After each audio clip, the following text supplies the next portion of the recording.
بسم الله الرحمن الرحيم السلام عليكم ورحمة الله وبركاته نبات كلنتي وعنا وناكسن صاحبة قيمها بدن كحرن شنلada بالخير أحمد يوسف حايبر أوفيشال meel walba daafaca caalamka ka joogtaan maanta iyo muuqaal kale oo cusub waxaan ku sugannahay deegaanka magaalo xeebeedka dhaca gobolka mudug barigiisa waa magaalo xeeba oo aan soo gaarnay shalay galab muddo ayaanu safar ku soo jirnay magaalada Gaalkacyo ilaa iyo magaalada hadda aan ku sugannahay Dhinowda waa magaalo xeeba oo runtii ay ku nool yihiin dad aad u tiro badani xeebtaan muuqaal ka soo duubnay saad hore u soo aragteen ugu dambeyn waxaan jeclaysanay inaan muuqaalkan la wadaagno safar kale aan maanta sii gali doonaa haddii Allah uu raali ka noqdo iyo magaaladii Gaalkacyo ka bacdina Muqdisho aan isugu doonaa insha Allah biidnaahi alkariim ugu horeyn bilkhayr baan soo dhaweynayaa bilkhayr soo dhawow aad u mahadsantahay Yusuf waa dhawahay dhamaan asxaabteena waxaan leeyahay janalada bilkhayr Axmed Yusuf Xaybar ku xiran aad u mahadsantihiin isla socodkii quruxda badnaa oo aad nala socoteen magaalooyinka gobolada mudug xeebaha iyo haday tahay magaalooyinka caadiga ah oo shacabka Soomaaliyeed ay degan yihiin waa magaalooyin aad u qurux badan laga sheekeyn karo adinkana waad aragteen waana nala arki doontaan haduu Ilaahay idmo waxa waaye Dhinowda waa magaalo xeebeed aad u qurux badan oo aan laga sheekeyn karin kalluunka iyo argoosatada iyo libax badan maan xitaa waa arkay aniga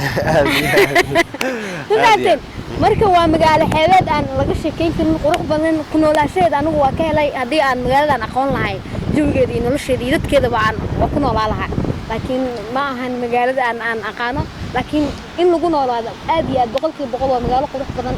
oo nabad ah haddana xeeb ah oo jawi macaan leh waa keli doontaan hadii imaadaan in xeeto dadyoga kale ee Soomaaliyeed ee dalxiisayaasha ah wadankooda waxaan leeyahay wadankeena khayraad badan iyo dalxiis qurux badan dalxiis habuu raadin ba wadan qurba ah ama si islaameed oo shay wadankaaga ka badan marka waxaan leeyahay asxaabteena aad u mahadsantihiin hadii Ilaahay Gaalkacyo aadi doona safarkeena ku soo gabagabay doona ilaa ay magaaladeena caasimada Xamar hadii Ilaahay nabad noo keeno aad ma santahay sidoo kale bilkhayr aad ma santahay waxaan u mahad celinaynaa dadka ku dhaqan deegaankan xeebta ee Dhinowda oo runtii si qiimo leh noogu soo dhaweeyay magaaladan shalay galab markii aan soo galnay saaka subaxii xeebta aan soo kalahnay runtii aad bay u qurux badan tahay xeebtu mahadaasna waxaan runtii Allah subhanahu wa ta'ala noo suurtageliyay inaanu deegaanadan si nabadgelyo ah ku marno safarkaygana uu ku socdayaan marka hore uga mahad celinaynaa marka labaadna dadkii aanu deegaanada kula kulanay ee nagu soo dhaweeyay deegaanadii kala duwanaa aanu soo marnay haday noqoto Qoryoweyn haday noqoto Afbarwaaqo iyo runtii deegaano kala badan aanu soo marno muuqaal ku arki doontaan dalka qaybihiisa qaybo kamid ah abaar baa ka jirta qaybana way rooban yihiin inkastoo roobka aad u tiro badnayn laakiin Dhinowda maanta joognaa reer Dhinowda waxaan leenahay aad baa u mahadsantihiin saaxiibadii Dhinowda ku koray wax ku bartay ka bacdina ka tagay deegaanada kale ee Soomaalida ama caalamka jooga waxaan jeclahay inaan muuqaal idinka tusno magaaladiini waa weynaatay horumar baa ka jira magaalada iskuul baa ku yaala wax lagu barto waa magaalo xeeb oo ay dadku ka ganacsadaan oo kalluunka badda lagala soo baxo waxaan leenahay idinkana dib ugu soo laabta deegaankan uu idin baahan yahay inaad baahayaha asaasiga deegaanka ka jira aad wax badan ka qabataan haddii Allah uu daleedmo safarkeena sii socon doona intaas waxaan ku darayaa bilkhayray dadkii sharafta badnaa ee inala socday safarkii nagu wehelinayay iyo qayb kamid oo halkan magaalada lagu soo dhaweeyay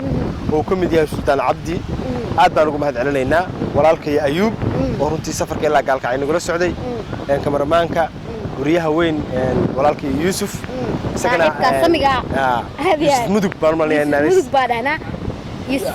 Yusuf Arab aad baan ugu mahad celinaynaa Yusuf waninki daroonka quruxda badan aad aragteen noo duubay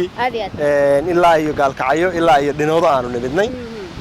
bilkhayr maxaad ku daraysaa inta waxaan ku darayaa Cali Gamba generaalkeena aad iyo aad isagana oo si fiican Bashir Madoobe aad iyo aad waxa jirto dhalinyaro kale oo yar yar xeeto shacabiyada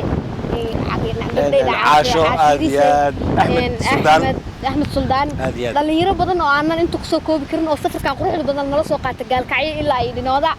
oo markasta heel iyo hoobna la garab taagnaa waxaan leenahay asxaabteena waxa jirta asxaab Gaalkacyo sidoo kale nagu soo dhaweysay daroon bursade nuurki mudug faadimo aadiyad waxa jirta Anisa asxaab aanan inta ku soo koobi karin intii aan ka tagnana waxaan leenahay qalbiga kama aanan ilaabinin asxaabta Gaalkacyo ilaa iyo xataa airportka nagu soo dhaweynaysa aad u mahadsantihiin safarkeena markaan Gaalkacyo tagno asigana wuu noo sii socdoona ilaa ay Xamar ka tagno haduu Ilaahay idmo